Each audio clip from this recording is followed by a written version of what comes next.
Hey guys, what's going on? Welcome to my video on how to go from silver to gold in Rocket League. And so my original plan was just to show you some examples from the games that I played in silver. And I did learn a lot from doing those games, but I think what I learned is better illustrated in free play. So I'm going to go through a couple things, and I have Bakesmod on. I talked about this in the intro. Bakesmod is basically, so if you click certain things on the D-pad, it'll set up different shots for you.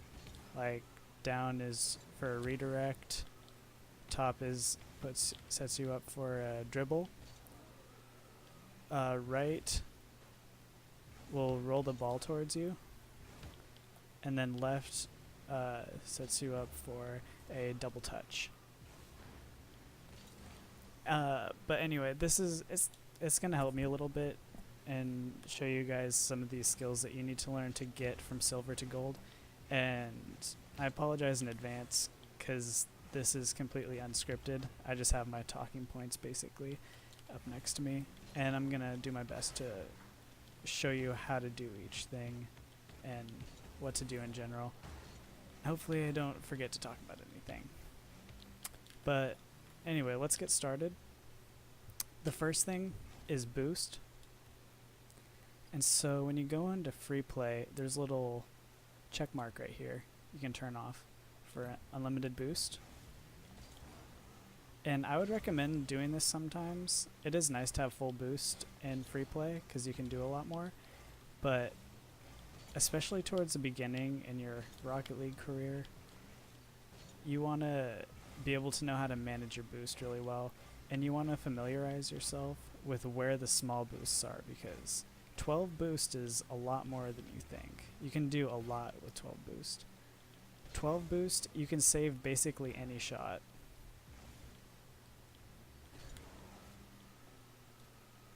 Yeah, so you can go up the entire height of the goal with 12 boost fairly easily. And that's a fast aerial, which I'm going to talk about in this video actually.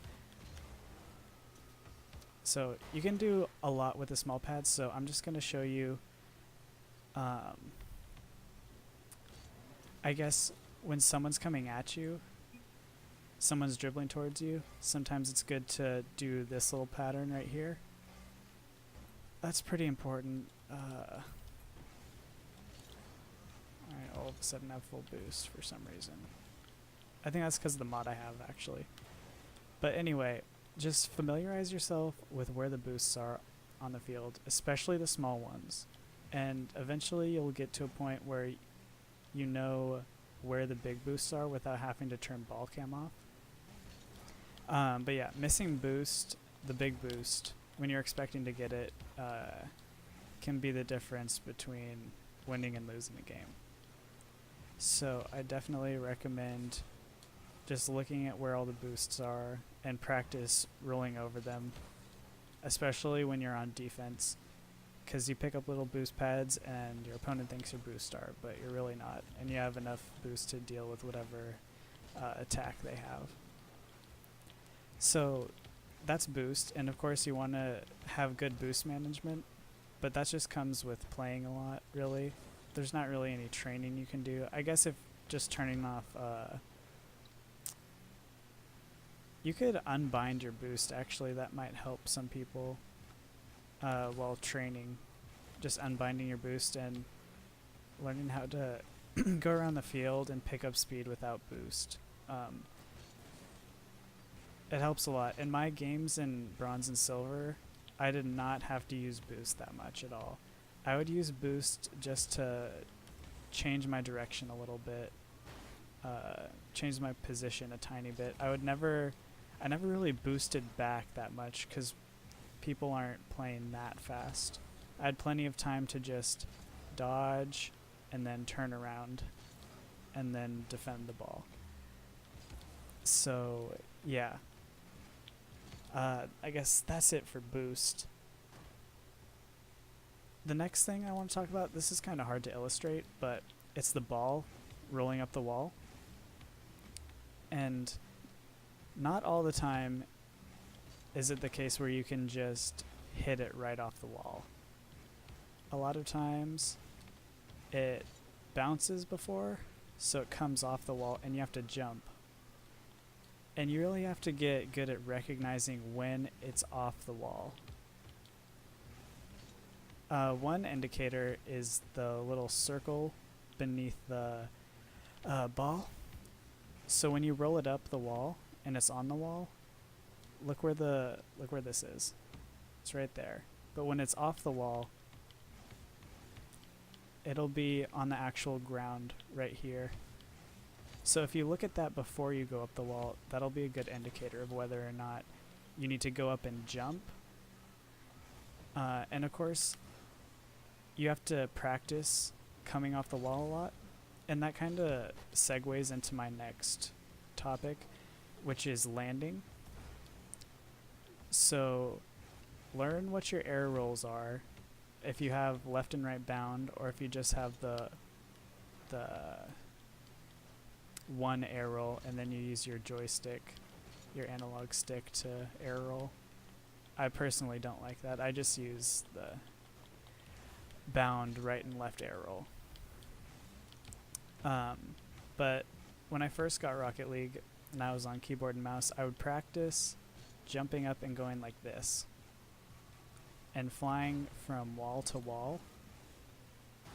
And it really just helped me get used to using air roll properly. And then I just switch.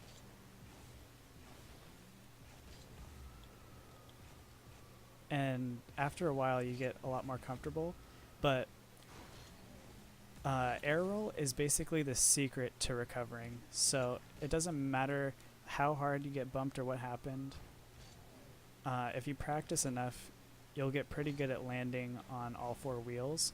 So a lot of times what happens when people in lower ranks defend is they kind of clip the wall right here, and then they can't turn themselves around and get right side up. So the minute you go like this, just use your air roll. Think air roll. You don't need any other controls other than your air roll. And then you can get into position. So yeah, make sure that you use your air rolls to land properly. That's huge for going up into gold, because people get a lot better at recovering once you get into gold, and especially platinum. You want to have your recoveries down. And that kind of segues into my next one in terms of like position. Say this is my opponent's corner and I'm in like a 1v1 or something. A lot of times you don't want to be challenging in their corner.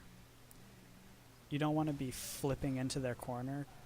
I mean, in some cases you do, but especially in ones when you don't have anybody behind you, flipping into your corner, into their corner, means that they're defending, then they take the ball, and while you're trying to recover, they just score on you. So I guess just try to avoid flipping into your opponent's corner as much as possible.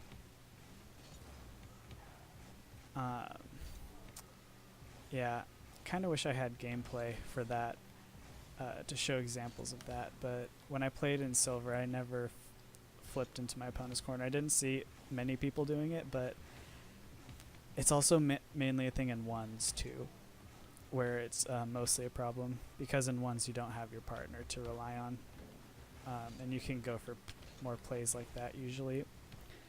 But it is safer to leave their corner alone. And yeah, just play smart while you're in the corners. Don't put yourself out of position too far. And let's see, the next thing.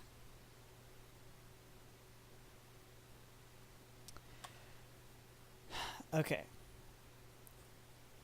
So the next one is going to be half flipping. And this is kind of goes hand in hand with recovering. And you don't just need it for recovering, you can use it for challenging too. If you're in a bad position, like I said in the last video, if you didn't watch that, you never really want to challenge the ball backwards. If you're moving backwards, it almost always means you're out of position. So you either want to drift and turn around, or you want to half flip. And I'll give a really brief showcase of what half flipping looks like, and I have that's part of why I have the controller overlay on too. So basically all you do is you flip backwards and then you cancel your flip. So flip canceling is usually a higher level thing, but it's pretty easy for this. You start rolling backwards, you bring your left analog stick back, so you backflip, but when you backflip, you want to cancel it by double tapping your circle and then shooting your left analog stick up, because you have it down and then you want to flick it back up, so you land like that. So you want to have your left analog stick back and then flick your left analog stick up as you take your jump. So after you get this down, you can just press jump again to correct yourself.